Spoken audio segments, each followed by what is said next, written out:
Insonlar ko'pincha qo'y burchi vakillarini shoshqaloq, tez jahli chiqadigan, doim o'zini haq deb biladigan sifatida ko'rishadi.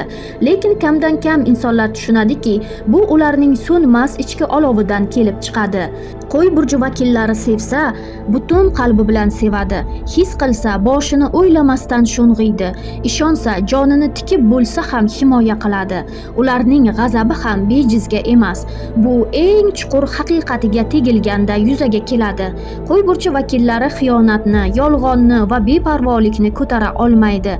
Shirin yolg'ondan ko'ra achchiq haqiqatni tanlaydilar.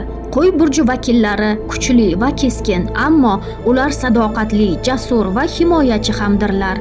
Agar qo'y burchi vakili sizni tanlagan bo'lsa, oxirigacha yoningizda turadi.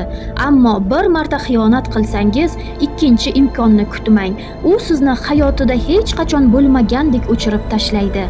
Hamma ham qo'y burchi vakillari energiyasiga dosh bera olmaydi, chunki ular boshqalarga yoqish uchun emas, o'z olovini yoqish uchun tug'ilganlar. Siz qo'y burchi vakillari energiyasini ko'tara olasizmi?